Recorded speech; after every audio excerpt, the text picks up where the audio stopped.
E o PMK que você viu na aula anterior é um exemplo de metodologia de transformação da organização. Existem muitos outros programas, iniciativas, formas de abordar a transformação do negócio. O que acontece é que você tem muita sinergia com o que você aprendeu até aqui com outros programas e outras iniciativas, em dois aspectos. O primeiro, muita iniciativa bem feita, por exemplo, na área de relacionamento com o cliente, ou adotar novas tecnologias, ou novas formas de gestão na empresa, acabam falhando porque elas não adequam e não modificam os processos para eles ficarem coerentes com as novas filosofias, os novos fundamentos ou princípios que a gente quer implantar. Com o que você aprendeu aqui, você tem a chance de, junto com a transformação que você está propondo, transformar de forma integrada os processos e ter muito mais resultado. O segundo aspecto, e talvez o mais importante, que o que você aprendeu aqui fundamentalmente é a gestão da mudança. Identificar e tratar a resistência, como engajar tanto a liderança quanto as equipes no seu processo de transformação. E isso é válido em qualquer movimento que você vai fazer na empresa e também na tua vida pessoal. Alô?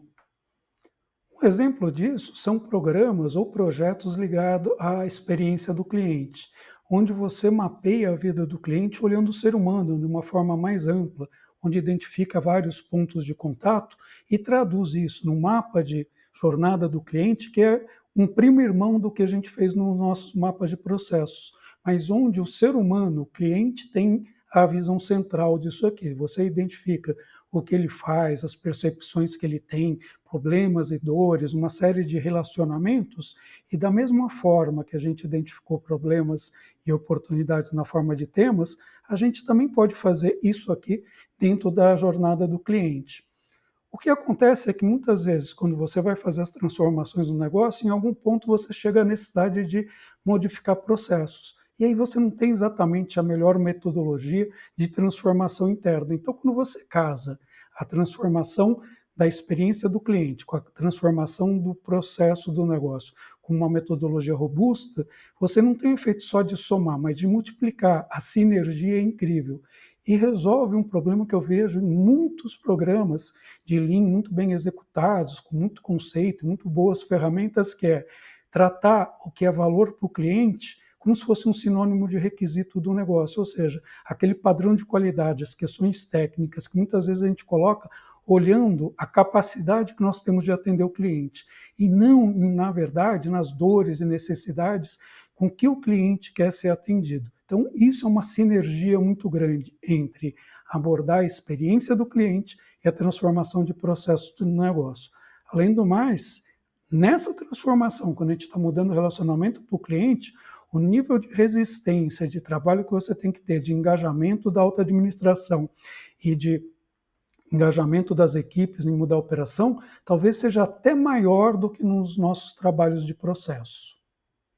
E esse impacto da integração entre a experiência do cliente com o desenvolvimento de processos veio de uma provocação de um ex-colega meu da Embraer, o Sérgio Frias. Ele foi vice-presidente de serviço ao cliente na Embraer e foi executivo de grandes empresas aeronáuticas, sempre nessa área de experiência. E com ele, nessas conversas, eu identifiquei esse potencial. Tanto é que nós trabalhamos juntos para desenvolver o CXK, Customer Experience Kaizen, que é justamente um Kaizen de transformação de processos focado em atender aquilo que a gente identificou como oportunidades na experiência do cliente. Mas isso é um outro assunto só para vocês saberem que existem metodologias que fazem esse tipo de abordagem. Uma outra oportunidade é uma abordagem mais inovadora, tanto para desenvolvimento de produtos, serviços, relacionamento com o cliente, que é o Design Thinking.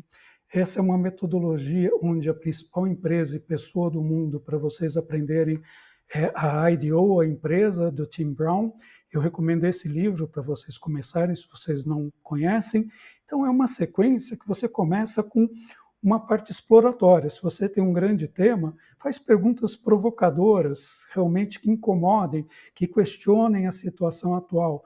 começa a buscar inspiração, ideia de uma forma bem ideia e gera ideias em quantidades, e essas ideias têm que ser realmente muito fora da caixa, provocadoras, mas totalmente sem compromisso com a realidade num primeiro momento. O que você quer é estimular o pensamento criativo. Lembrando que a gente tem um bônus no módulo de pensamento criativo. E aí você começa a trabalhar essas ideias, tornando elas cada vez mais factíveis. Então, aqui a provocação é de uma forma muito simples, com, digamos, rabisco em papel ou bonequinhos numa mesa, simular aquela ideia para explorar oportunidades. E você vai fazendo isso até o momento que você começa a entender as ideias e faz um processo de seleção, onde você vai colocar em prática mesmo de uma forma muito, digamos assim, até tosca às vezes, mas que você possa operar aquele sistema, ou praticar aquele atendimento, ou realizar um serviço, que você possa ver a relação cliente-fornecedor acontecendo, aprender com isso e no final ter realmente um processo onde você tem uma proposta muito mais robusta, muito mais desafiadora. O ponto de integração é que você tem uma ideia que realmente é transformadora, que realmente vai ser uma mudança no impacto de atendimento ao cliente, que vai superar concorrentes. Mas quando você põe isso em prática e vai para o dia a dia, as pessoas têm que executar. E a consistência, a robustez dessa execução vai do fato de você conseguir transformar os seus processos para a sua nova proposta. Então não é fazer uma coisa ou outra, é fazer o design thinking e depois robustecer seus processos para eles serem coerentes com isso.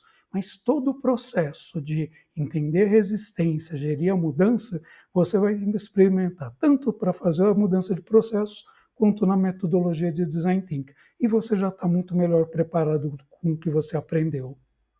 E talvez um dos pontos onde a gente tenha mais sinergia seja nas mudanças ligadas à tecnologia. Muitas vezes nós ficamos tão empolgados com essa sopa de letrinhas, com a maravilha tecnológica, com o potencial que a solução técnica tem, que a gente esquece que as pessoas têm que entender a mudança, participar dela e principalmente se engajarem para praticar isso no futuro. E aí muito investimento que a gente faz em tecnologia pode ou se perder completamente ou ter um retorno muito reduzido por causa das resistências. Então, trabalhar com tudo que nós vimos na integração de processos, pessoas e tecnologias é um grande diferencial e você pode ser o promotor disso. Então, um exemplo simples do que nós podemos fazer. Nós vimos como nós podemos, por exemplo, mapear um processo, entender a vida das pessoas na realidade. Só que, em paralelo a isso, nós podemos fazer, digamos assim, o primo irmão do processo acontecendo, um fluxo de dados e fatos andando nos sistemas, ou seja, a transformação das informações nas aplicações, nas bases de dados, em tudo aquilo que a gente tem de tecnologia. E casar de forma integrada essas duas transformações com todas as equipes juntas para quem é da tecnologia entender a dor e a necessidade de quem está na operação. Quem está na operação entender o que a tecnologia está oferecendo. E esses dois times juntos construírem uma visão nova de futuro, tanto transformando o processo quanto os sistemas. Vocês vão ver que com isso a gente consegue quebrar resistências, identificando objeções e restrições muito antes da gente estar implantando sistemas, o que aumenta muito a taxa de retorno e o impacto do que a gente está fazendo. E para a nossa prática, o que eu vou pedir para vocês é: olhem para os programas, para as iniciativas da sua organização. Escolha um deles e foque em um. Se você disser que não estão fazendo nenhum programa especial, não tem nenhuma iniciativa no momento, escolha um programa desses que você vê mundo afora. Pode ser um programa Lean, pode ser um programa de satisfação do cliente, algum desenvolvimento focado nos empregados. Pense nesses programas e traga para dentro da sua realidade. O primeiro ponto é, você vai fazer para você, num primeiro momento, uma análise crítica e pensar com tudo o que você aprendeu, o que seria uma proposta na forma de comunicar, de apresentar esse programa para conquistar mais patrocinadores e engajar mais as pessoas no objetivo do programa que você focou. Mas lembra que a gente sempre está falando de pensar como uma proposta. Muito cuidado na abordagem dos responsáveis, porque muito provavelmente eles fizeram o melhor que eles podiam com com a condição que eles tinham. E se você chegar simplesmente com uma crítica direta, isso pode resultar numa reação negativa ao invés de criar sinergia. Se houver espaço e interesse, talvez você possa até colaborar. Mas o fundamental da prática é pratique o que você aprendeu usando esse programa como exemplo. E o segundo ponto é crie uma sinergia do que você está propondo de transformação com esse programa. Então, veja as suas estratégias, o seu plano de ação, o seu A3, proposta de projetos, pensando que se você aproveitar essa iniciativa, talvez você acelere o seu sucesso. Então, nossa prática é essa, para pensar de forma mais abrangente que as nossas técnicas e metodologias são um caminho para o sucesso, não são o único caminho.